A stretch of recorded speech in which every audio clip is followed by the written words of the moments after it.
Hola, ¿qué tal? Muy buenas noches tengan todos ustedes. Sean muy bienvenidos a una emisión más de Tan claro como el agua. Como ustedes ya saben, esta es una emisión, este es un conversatorio auspiciado por el proyecto Museo Gota de Agua, que es un proyecto que lleva muchos años de maduración para ser desarrollado primordialmente en la región de Iztapalapa, con la Compañía de los Empresarios de Iztapalapa y la UAM en todas sus unidades. Entonces, en estos conversatorios, como saben los que nos han acompañado en emisiones pasadas, tenemos la comparecencia de especialistas en los diversos aspectos que tiene el estudio del agua, la utilización del agua, el aprovechamiento del agua. En esta ocasión es una ocasión muy especial porque es una emisión que no se encuentra en medio de una situación complicada en la Ciudad de México, que es una situación de sequía en la que las autoridades ya nos han alertado que debemos tener provisiones para no tener privación, privación de agua. Entonces, en esta ocasión tendré el privilegio de platicar con dos de los promotores más importantes del Museo Gota de Agua. Uno es su director actual, que es el doctor Juan José Santibáñez. Bienvenido, Juan José. Tienes cerrado tu micrófono, Juan José. Ahí Buenas estás. noches, perdón. Buenas noches, gracias por la invitación. Hablaremos del tema. Muy bien, ya hablaremos del tema con Juan José, que como saben algunos de ustedes, pues ha trabajado muchos años en los procesos del agua, de la cosecha de agua de lluvia, que es una alternativa muy, muy importante. Y tenemos también el privilegio de contar en esta emisión con el doctor Óscar Monroy Hermosillo. Óscar tiene una amplísima trayectoria como un profesional del estudio del tratamiento de agua. Es actualmente el presidente de la cuenca del Región de río Cuenca. La Compañía y bueno, ha sido rector de la UAM Iztapalapa. Es un personaje en el tema del agua a nivel nacional e internacional. Óscar, bienvenido. Muchas gracias, Javier, por la presentación. Aquí con mucho gusto de platicarles, ahora que tenemos este problema de la sequía, pero también pero también ir pensando cómo vamos a regresar a las actividades presenciales y en qué nos puede ayudar el agua, cómo podemos usar el agua en esta nueva actividad presencial de las universidades y los institutos de educación, de las escuelas, pues. Claro, claro, Gracias. eso es un aspecto de vital importancia que creo que no se ha tratado con la amplitud necesaria. Si pudieras poner tu video, Oscar, ¿No está? Ay, perdón. para privilegio de nuestra audiencia. Perdón, no, no. Sí, no se ha tratado Internet. De repente todavía somos principiantes. He ahí a Oscar Monroy. Bueno, tenemos dos situaciones complicadas, como ya dijeron nuestros compañeros. Uno es el problema de la sequía, ¿no? Esta sequía recurrente que padecemos en la Ciudad de México, donde sorprendentemente cada año decimos, uy, qué sorpresa, hay sequía, ¿no? Y nunca estamos preparados para recibirla. Entonces, algo hay que hacer al respecto y creo que hay muchos personajes trabajando para resolver este problema. Y el otro es el que plantea Oscar Monroy, que también me parece muy importante ir vislumbrando e ir generando líneas de desarrollo. ¿Cómo es que vamos a regresar a las actividades y cómo es que ese regreso a las actividades va a estar acompañado de un suplemento de agua suficiente en cantidad y en calidad? Entonces, si gustan, empezamos por lo primero. Juan José, ¿qué podríamos decir de las alternativas que tienen que ver con el agua de lluvia en este proceso de sequías recurrentes que nos afectan en la Ciudad de México cada año? ¿Qué nos dices? Bueno, que efectivamente es un fenómeno recurrente, pero cada vez es más profundo y al mismo tiempo discontinuo. No sabemos cuándo empieza y cuándo termina. Lo importante, me parece, es que nuevamente la naturaleza nos recuerda, nos está haciendo que nuestra memoria se ponga a trabajar para pensar que todos los cambios que ha inducido la sociedad pues tienen este tipo de efectos, este fenómeno del cambio climático, de la alteración de los regímenes de lluvia, pues son producto de nuestro modelo social. Y exactamente el tema de las presas que pierden enormes cantidades de agua por el uso urbano que le damos a esa agua, pues refleja la idea de que recurrimos a grandes obras de infraestructura para captar el agua de la lluvia en un sistema de presas de otra cuenca, no en nuestra propia cuenca, sino en cuenca exterior a la nuestra. Gastamos un dineral en traer esa agua y pues cuando nuestra extracción de esas presas, el uso que se le da en su entorno y la sequía nos limita ese recurso, pues empezamos a pensar nuevamente, ¿qué hacemos? ¿No? Y lo que en nuestra experiencia nos ha indicado es que podemos justamente cambiar el modelo de las macroobras, de las grandes obras de concentración de recursos naturales, financieros, económicos, por obras de mucha menor escala, de mucho menor costo, pero que además son realmente sustentables. El gasto de traernos el agua de las presas se puede traducir en el uso de 1.750.000 kilovatios para bombear solamente el agua para que suba del Valle de Toluca hacia la Ciudad de México y luego distribuirla, también invirtiendo en sistemas de bombeo, rebombeo, etcétera.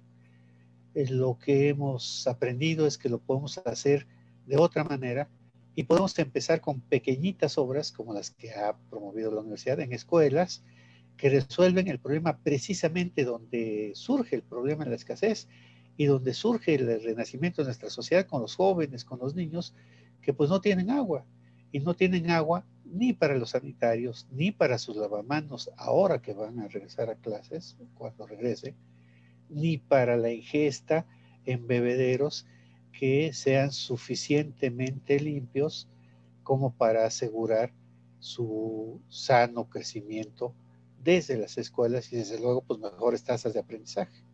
Eso de la cosecha de lluvia, lo único que tenemos que hacer es adecuarlo a la escala de nuestra ciudad, de nuestras demandas y de nuestras capacidades para captar el agua de lluvia, que finalmente es el origen de todo el agua que consumimos.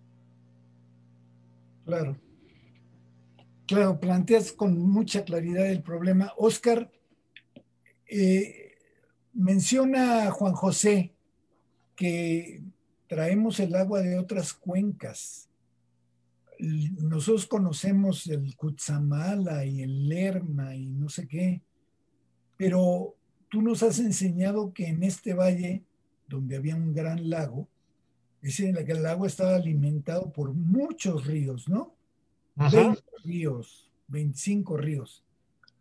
¿Por qué esos ríos se han entubado y se mandan al drenaje en lugar de aprovecharlos? ¿Es muy caro aprovecharlos? ¿Y es una mejor idea echarlos al drenaje? ¿O por qué no empezamos a contemplar la idea de utilizar los ríos que ancestralmente bajaban de las montañas que rodean la ciudad y alimentaban este lago. Cuéntanos de eso, por favor. Bueno, pues sí, en efecto, en el gran lago de la Náhuac, que en época de lluvias era un solo lago, y en época de secas se dividía, digo, en las secas, pues ya nada más quedaban cinco lagos más pequeños, dentro de los cuales estaba el lago de Texcoco, el lago de Xochimilco, el lago de Chalco, el de Zumpango. Sí, pero se llamaba, bueno, el de Zumpango, no, sí. Bueno, pues este valle, que es en realidad una cuenca, y le llaman endorreica porque no tenía una salida natural, sino más bien todo se quedaba aquí, se infiltraba, etcétera. Pues con la llegada de los españoles que querían controlar que querían controlar a los pueblos que ya vivían aquí en el lago, pues la mejor manera de controlarlos era secarles el lago, ¿verdad? Irlos marginando, irlos aislando con el control del lago. Entonces se les ocurrió sacar el agua de aquí. Y con eso, pues entonces, poco a poco, el agua que los mexicas, los náhuatl, cultivaban, convivían con ella muy bien, pues se fue utilizando cada vez más a medida que fue creciendo la urbanización en la ciudad, como drenajes. O sea, el río se utilizó como drenaje, de tal manera que después de 500 años de estar utilizando los ríos como drenaje, pues se decide que se entuban. Y eso, pues no tiene muchos años. Yo creo que la mayor parte del entubamiento ya de los ríos, que ya estaban, ya cuando entraban a la ciudad ya eran agua contaminada, pero es en este siglo, a partir de los años 20, 30, que se van entubando todos los ríos y construyendo avenidas encima de ellos, ¿no? Bueno, ya se hizo, está bien, salía más barato traer agua de fuera, salía más barato extraer el agua del acuífero, pero ya llegamos a un límite donde eso ya no se puede. Ya no podemos seguir extrayendo agua del acuífero porque la ciudad se hunde, porque extraer más agua hace que se resequen las arcillas y entonces, en lugar de ser un acuífero muy bien confinado, pues ya es un acuífero que está expuesto a la superficie y por lo tanto está expuesto a la contaminación. Traer el agua de más lejos, pues trae consecuencias sociales, porque traer el agua de lejos es quitársela a otra gente que por derecho y por cercanía les pertenece más. Pero el hecho de que hay una oposición se ha visto reflejada en que han pasado ya muchos años y los proyectos de traer más agua, pues se han visto detenidos. Entonces quiere decir que tenemos que voltear los ojos a ver el agua que nos cae aquí. Entonces, nada más para darles una idea de magnitudes, el agua que se trae del río, del sistema Lerma-Cuchamala, que viene al DF, al Valle de México viene más, pero que viene a lo que era el DF, hoy Ciudad de México, es de 12 metros cúbicos por segundo promedio anual. Bueno, esa agua se recibe por los ríos y entra al Distrito Federal. Varios de esos ríos son permanentes, y otros nada más, y otros son temporales con la lluvia, pero el promedio de todos es 10 metros cúbicos por segundo. Y todos los ciudadanos somos testigos de esto cuando vemos que de las coladeras del drenaje, en una tormenta, brota el agua de los drenajes. Y entonces, pues, ¿cuál es la explicación de eso? Pues es que se está juntando el agua de la lluvia, pero no nada más la que cae encima de la ciudad, sino la que cae alrededor de todas en nuestras sierras que rodean esta ciudad y hacen este asunto. Entonces es una cantidad tremenda de agua que tenemos que poner seriamente a pensar que ese es un recurso muy importante para la ciudad y que no debemos ya desperdiciarlo más. Entonces, claro, hay que hacer plantas de tratamiento, sistemas de reciclamiento, de potabilización de esta agua y almacenamiento. Entonces, tenemos como principal punto de almacenamiento el lago de Texcoco, que afortunadamente ya no se hizo el aeropuerto, afortunadamente, contra todo lo que piensa mucha gente que fue un gran error, no, fue el mejor acierto desde el punto de vista del ambiente, pero de la posibilidad de almacenar agua que venga aquí. Se pueden hacer trabajos en el lago de Texcoco para hacerlo más profundo, para que pueda captar más agua, donde se pongan plantas de tratamiento, sí, que salga un parque, etcétera, pero sobre todo es almacenamiento que necesitamos para eso. ¿Cómo organizamos? Un organismo como es el sistema de aguas, tan eficiente y tan bueno ¿será capaz de hacer todo esto? No. La ley ya prevé que se tienen, y la nueva ley que va a estar en discusión en el Congreso, prevé que para administrar el agua, supervisar los proyectos de agua, etcétera, se tienen que formar comisiones de cuenca, que es que participan los ciudadanos en los proyectos para captar agua de lluvia. Y eso va a potenciar muchísimo, muchísimo las capacidades que tiene el sistema de aguas para que, oyendo a los ciudadanos, viendo sus proyectos, apoye a los ciudadanos para esto. Y lo primero sería recuperar el agua que baja de los ríos.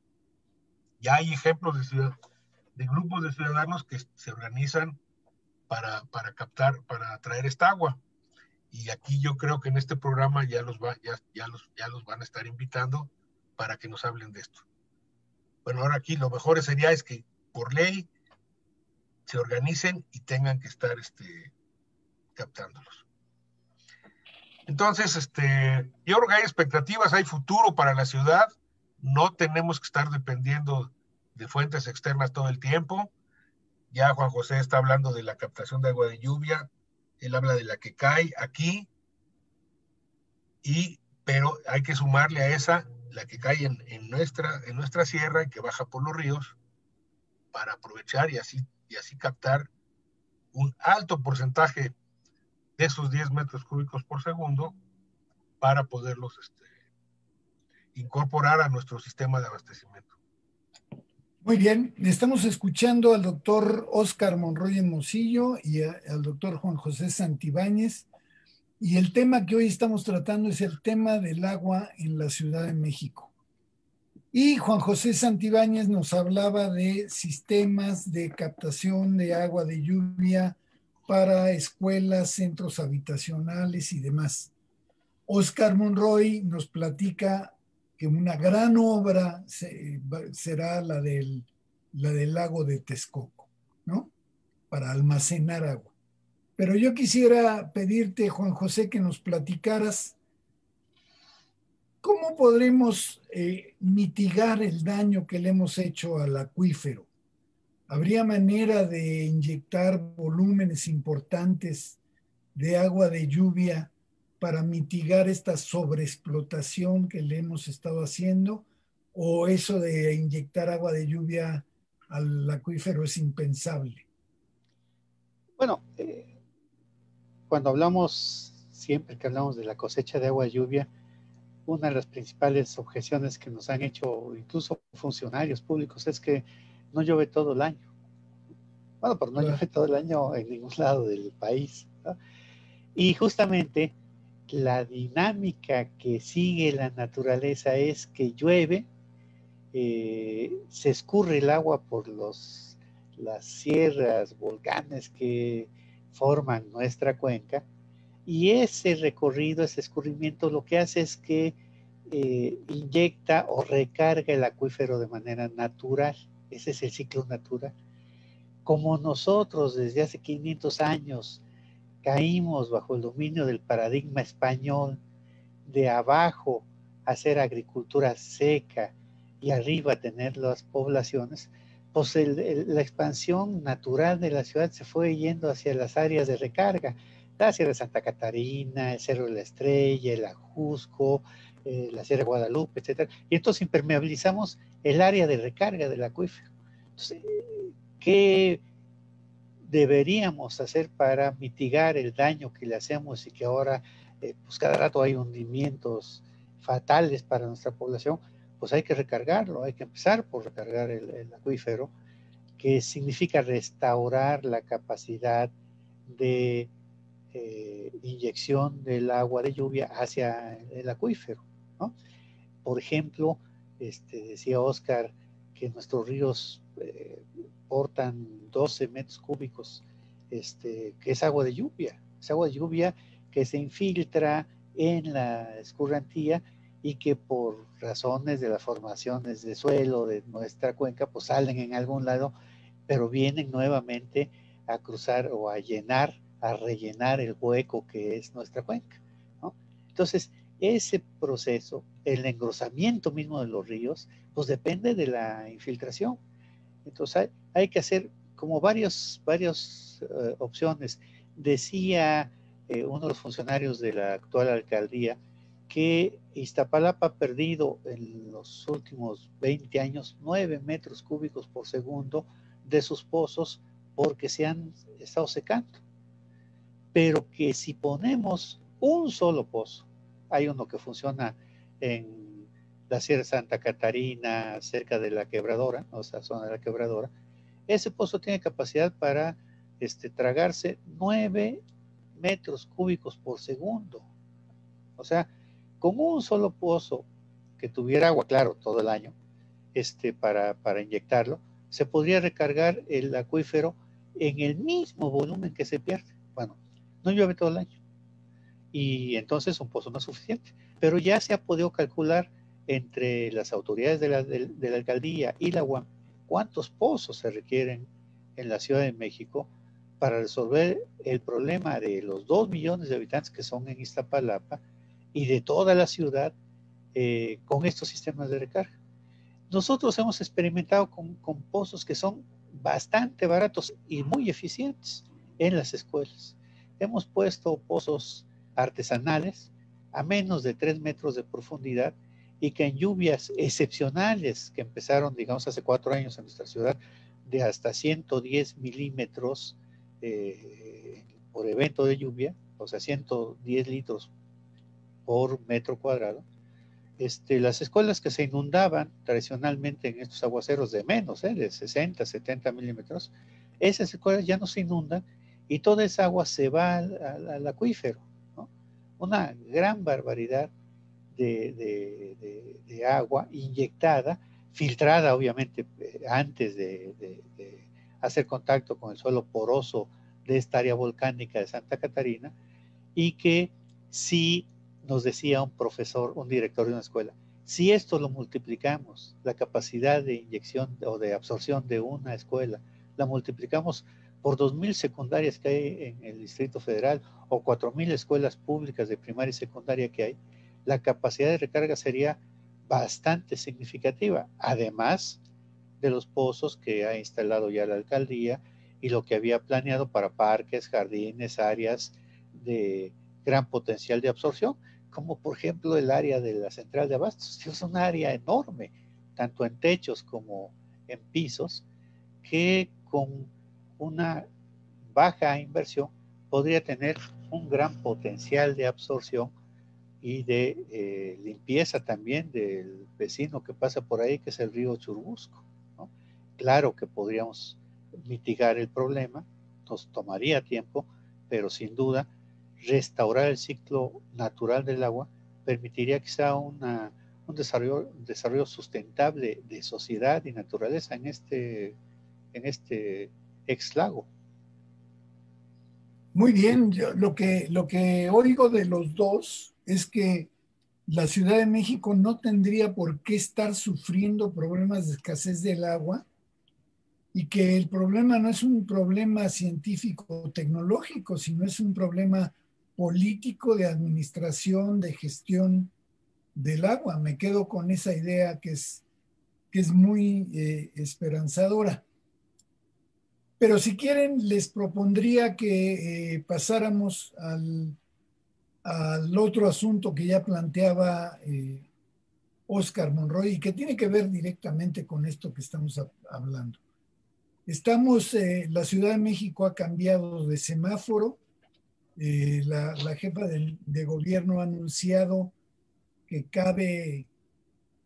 hay muchas posibilidades de que en una semana la ciudad pase a semáforo amarillo, de manera que ya estamos cerca de normalizar las actividades. Y eso nos enfrenta al problema de la disponibilidad del agua en las diferentes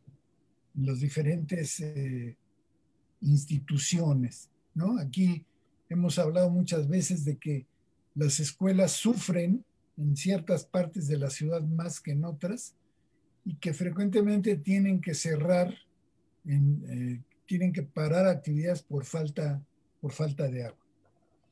Pero ¿tú cómo ves, Oscar, que debemos de enfrentar la temporada inédita que se abre ante nosotros? No solamente vamos a regresar de un periodo largo de aislamiento, sino que vamos a regresar de una situación muy crítica de pandemia, pero vamos a seguir en la pandemia cuando menos 2 o 3 años más, ¿no? Entonces, ¿cómo vinculas tú este asunto de la disponibilidad del agua con el regreso a las actividades en medio todavía de una seria amenaza por la pandemia? Sí, mira, y tiene que ver con el punto que estábamos discutiendo anteriormente. Bueno, ya hablé de los grandes volúmenes de agua y cómo debemos de manejarlos y cómo debe participar la ciudadanía. Pero mucha gente me pregunta, bueno, pero yo como ciudadano en mi casa, ¿qué tengo que hacer? ¿Cómo le hago? ¿Cómo puedo participar en esto del ahorro del agua? Y entonces, eso es una parte muy importante. Yo creo que, bueno, habemos ciudadanos que tenemos el agua, sí, ya se empieza a racionar, pero que hemos tenido un abasto constante del agua, abrimos la llave a cualquier hora del día y la tenemos y no hay problema. Ese es un grupo. Y hay otro grupo cada vez más grande de gente que aún en épocas de lluvia y de abundancia de agua, está limitada en el agua. Y que hoy se ve más agravado su problema. Entonces, eso es lo que tenemos que dar una respuesta como ciudadanos, como esta gente que me ha pedido, ¿cómo hacemos para participar? Bueno, esa participación es con ahorro de agua en las casas. Y aquí estoy hablando de las casas que la tienen en suficiencia. ¿Sí? Yo creo que debe haber un movimiento social en los edificios, en las unidades habitacionales, en las oficinas de gobierno, etcétera, por hacer lo que nos dice Juan José, captar el agua de lluvia, lo más que se pueda. Pero el ahorro de agua, debemos de participar activamente, pero también colectivamente, porque de nada sirve que una sola persona, una sola familia dentro de un edificio sea el que lo haga, sino que colectivamente tenemos que organizarnos para que todos pongamos los dispositivos ahorradores de agua en nuestras casas y estar cuidando el agua de manera colectiva. Poniendo buenos dispositivos en el lavamanos, en la regadera, almacenamiento y un pretratamiento mínimo del agua gris, el WC con poco volumen de agua, podemos ahorrar casi la mitad de lo que tiene vamos a ahorrar hasta 50 litros por día en una casa de cuatro personas. Esa es una cantidad considerable. ¿Con qué objeto? Con objeto de que esa agua se pudiera mover y trasladar hacia los lugares que hace falta. Entonces, la pregunta que me hacen, ¿cómo participamos? Yo diría, organícense con su colonia, con su manzana, con su edificio, con su unidad habitacional y busquen las maneras de ahorrar colectivamente el agua. Bueno, es eso. Porque si ahorita estamos en secas y se piensa en regresar ya presencialmente, pues lo tenemos que hacer con agua en las primer requisito, además del distanciamiento y todo, requisito que haya agua, porque va a ser muy importante, sigue siendo muy importante el lavado de manos y tal. Entonces, pues sí, la sociedad tiene que organizarse para hacer llegar el agua a las escuelas y garantizarlas, ¿no? Eso es muy importante. Y a lo que yo me quería referir es que el agua es el conducto, ¿verdad? Porque las heces de alguien infectado contienen el virus, el SARS-CoV-2, ¿no? Y entonces hay que aprovechar esa situación para poder muestrear el agua en las escuelas y en los centros, los grandes centros donde se va a reunir gente, porque se ha visto durante los primeros meses de la pandemia que un seguimiento de esta agua residual, y sobre todo si puede llegar a un sitio donde se almacene algún tiempo, como muestreo para darle seguimiento a la enfermedad. Y eso que es mucho más fácil que estar dando el seguimiento individual de las pruebas de infección. Entonces, por lo que dices de que va a durar 1 o 2 años más todavía la pandemia, las condiciones de confinamiento, de estar vigilándonos, bueno, tenemos que orientarnos hacia pensar que el almacenamiento del agua residual, porque, bueno, por las heces y también en el lavado de las manos, vamos si es que hay el virus, va a llegar al agua y antes de que lo siente la persona, a lo mejor la persona ni lo va a sentir, no es asintomático, como se dice, pero el virus puede estar presente y entonces podemos saber cuando hay virus y entonces tomar otras acciones ya a nivel ya más de grupo pequeño e individual para tomar los aislamientos. Hay que prepararnos para eso, hay que estar pensando cómo podemos muestrear las aguas residuales, tiene que haber laboratorios zonales que puedan hacer estos análisis y en preferencia a los análisis rutinarios que ya conocemos, pero que son individuales, pero que no nos ayudan mucho porque no sabemos dónde vive la gente que se hace los análisis. En cambio, dónde está el agua que puede acarrear los bichos, eso sí, sí se pueden ir ubicando para este seguimiento. Es un esfuerzo importante, es un esfuerzo también colectivo, pero que tenemos que prepararnos porque otras ciudades ya lo están haciendo.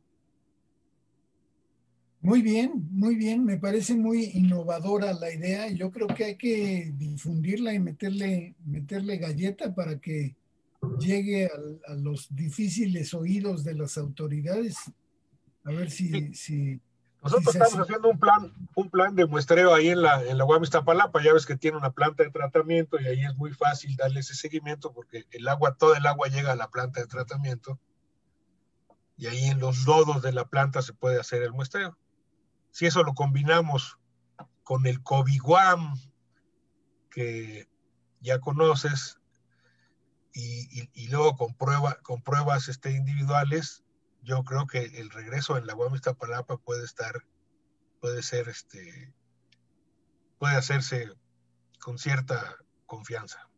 Podemos ser innovadores al respecto, me parece además, muy bien. Además.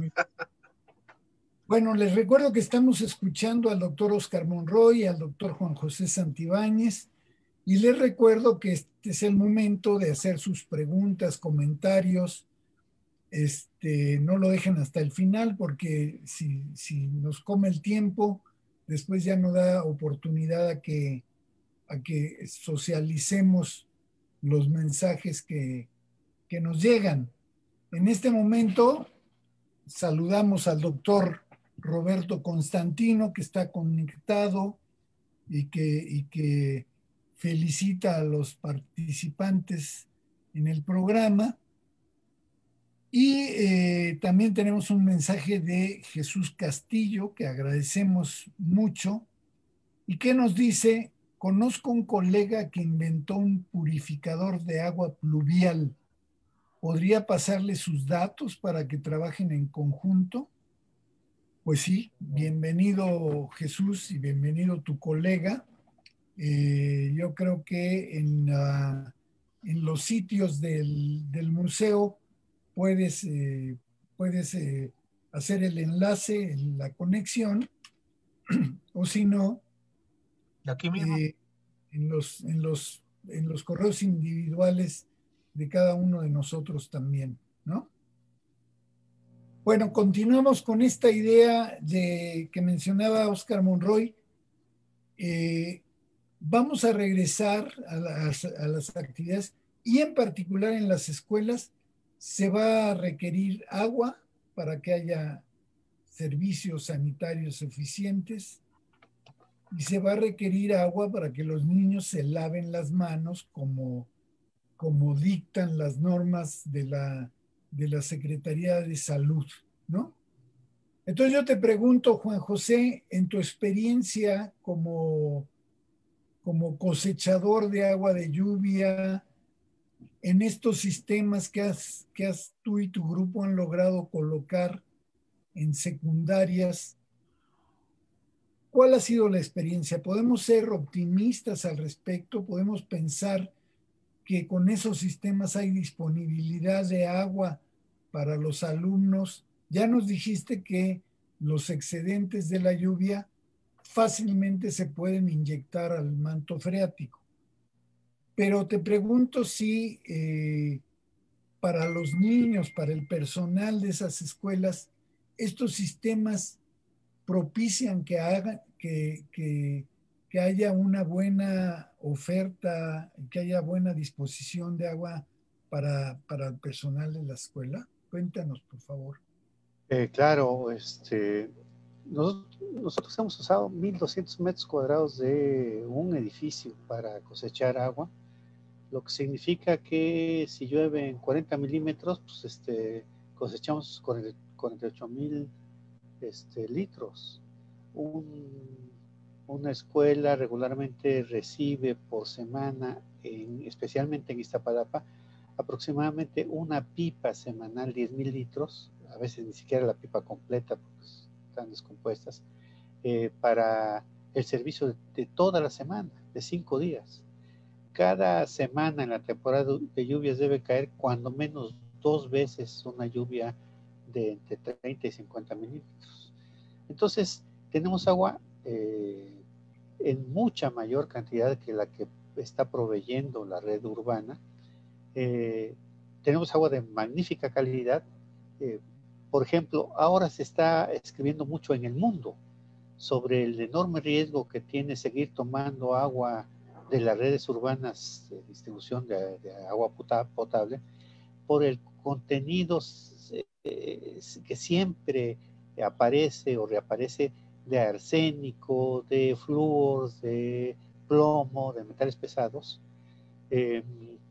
pues porque siguen las prácticas agrícolas de uso de nitratos, la práctica de las industrias de contaminar más el acuífero, y aunque también contaminan la atmósfera. Y resulta que hemos encontrado que el agua de lluvia, cuando cae en los primeros días, como en estos de intensas sequías, y arrastra arsénico que anda ahí en la atmósfera, lo arrastra en cantidades absolutamente insignificantes comparadas con la que trae la red de agua urbana, ¿no? No solo el arsénico, sino los nitratos. Y esto se está estudiando ahora. Han aparecido recientemente muchos artículos que vinculan esta calidad del agua que contiene arsénico, nitratos, flúor, con incidencia de cáncer, con demostraciones estadísticas que efectivamente están vinculadas a esa contaminación, y la incidencia de diabetes, ¿no?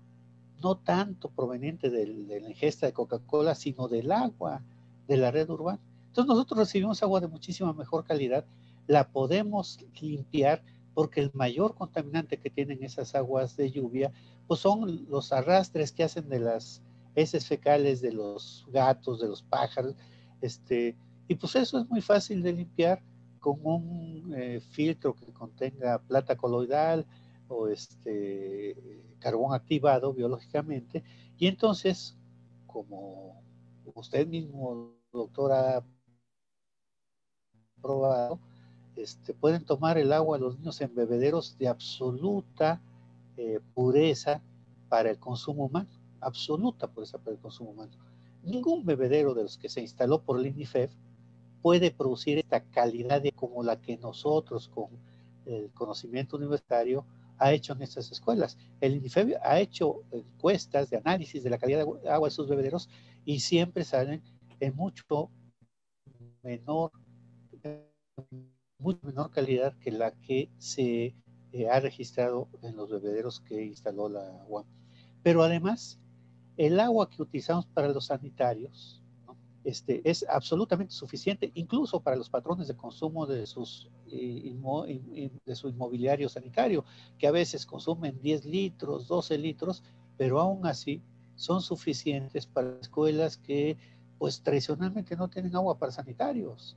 Y dice el director de la escuela secundaria González Bocanegra de Santa Catarina que no solamente tienen agua para ellos, sino que le regala a los vecinos, a vecinos que antes tenían que comprar cubetas para llevar a la escuela y para que hubiera clases. Hoy reciben agua de esa escuela porque les sobra el agua de la lluvia que cosecha.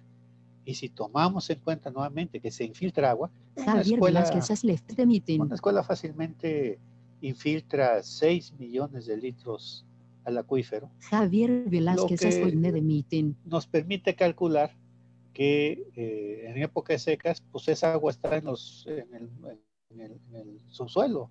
Entonces se puede pensar que si la recarga del acuífero en las escuelas se hace en todas las escuelas, pues estas escuelas podrían aspirar a tener el derecho de volver a sacar esta agua en épocas de secas y serían autosuficientes en agua todo el año, y podrían darle agua a sus vecinos, que es maravilloso, a los padres de familia. Muy bien, Juan José, creo que los mensajes optimistas en este momento son muy bienvenidos. Bueno, entramos a la Claro. recta final de esta emisión y les quiero compartir dos preguntas que llegan de Erika, me imagino que es Erika Hernández Vivar. Dice, dentro de las propuestas mencionadas para la captación de agua, uno, se tiene como antecedente el balance hidrológico, así como el análisis de distribución de lluvia histórico. Sí. Y la segunda pregunta es, ¿qué importancia se le ha dado a estos elementos en la planificación de captación de agua de lluvia? ¿Quién quiere contestar eso? Pues como quieras, Oscar. Yo, si No quieres, se amontone. sí existen, pero yo no los conozco, no los manejo, pero claro que existen y se pueden consultar. Es la hidrología de la Ciudad de México. Incluso también se tienen muy bien ubicados los puntos donde siempre hay encharcamientos en la ciudad, que son los que nos están indicando hacia dónde se van hacia dónde se van los mayores flujos de agua. Muy bien. Entonces, sí, la respuesta sería que sí existen. Sí. Existen, hay 16 estaciones de medición de precipitación pluvial. Tenemos los datos de hace 20 años, los estudiamos, los trabajamos y calculamos el balance hídrico desde luego. O sea, tenemos los datos desde hace 20 años. Sí. Muy bien. Bueno, tenemos otra intervención de Karen Rueda que nos dice, un saludo a todos. Mis preguntas son para el doctor Santibáñez. ¿Cómo funciona el proceso de inyección de agua a los mantos acuíferos y cuáles pudieran ser los riesgos? Es decir, ventajas y desventajas. Y para el doctor Monroy, pregunta, ¿existe ya el proyecto del lago de Texcoco como almacenamiento de agua y cuál ha sido la impresión para los tomadores de decisiones? Entonces, si quieres, empezamos con Juan José. ¿Cómo funciona el proceso de inyección y cuáles son los riesgos, ventajas y desventajas? Ok. Como les decía, la idea de la infiltración del agua proviene del ciclo natural del agua, ¿no? En las escuelas en las que principalmente trabajamos es en las escuelas que están en Santa Catarina, en Tláhuac, en Xochimilco, en la parte alta, porque son las zonas que pues, han impermeabilizado la infiltración natural, digamos. Y entonces tenemos suelos volcánicos, o sea, muy porosos, muy porosos. Hay escurrimientos muy grandes en Tláhuac que vienen del Tlaloc, que es un tremendo volcán ahí, que cuando viene la caída de agua parecen ríos, pero grandísimos, y el otro día está seco el suelo, ¿no? La absorción es enorme. Entonces, la capacidad, dicen los sueleros, ¿no? La vocación natural de esos suelos es la absorción del agua, ¿no? Entonces, en Santa Catarina, lo que hicimos en las escuelas es localizar los poros, digamos, más grandes del suelo de la escuela.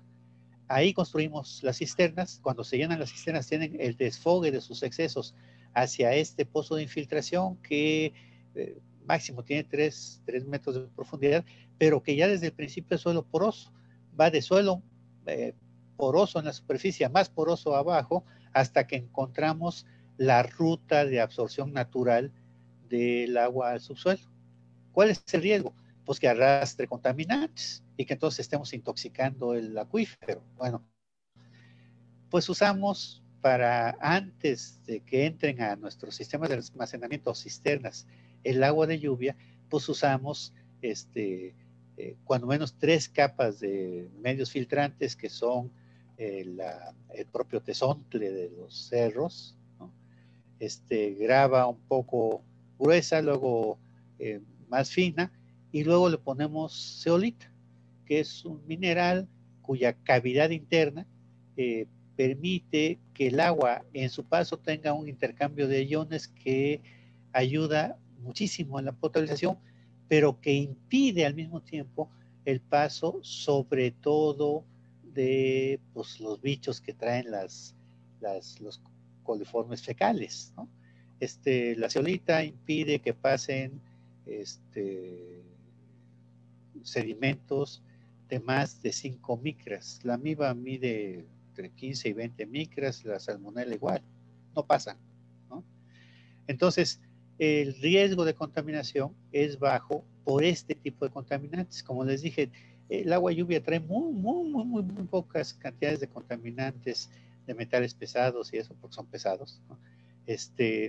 Y colocamos nuestros sistemas de captación en los techos, donde pues no hay riesgo de que caigan aceites, gasolina, etcétera.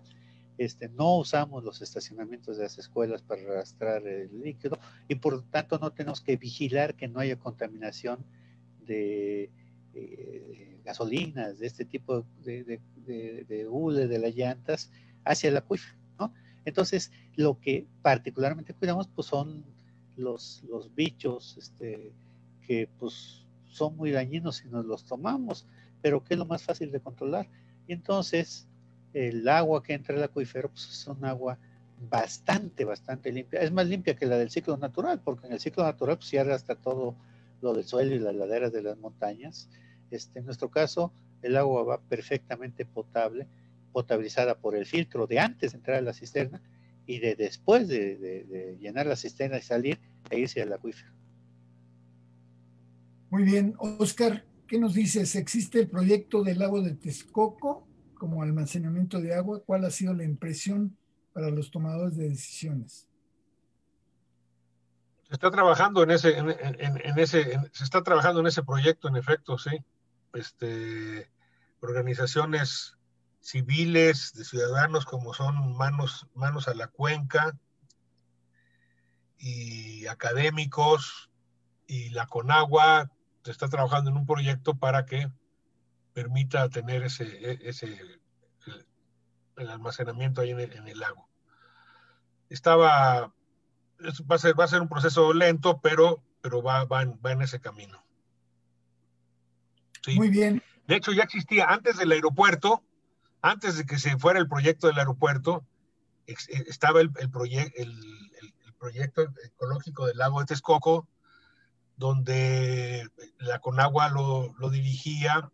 Era el proyecto de Nabor Carrillo, de Gerardo Cruikshank, donde allí cada vez se hacían más lagos para almacenamiento. El más conocido de esos lagos era el Nabor Carrillo, plantas de tratamiento, pero desgraciadamente se paralizó por más de 9 años, y ahora con todas las obras que se han hecho ahí, atravesaron carreteras, canales, que el objeto era secar el asunto para que el aeropuerto existiera, pues ahora se está retomando para la función original, que es la del lago de Texcoco, y un poco retomando todo esto que eran las ideas de Nabor Carrillo.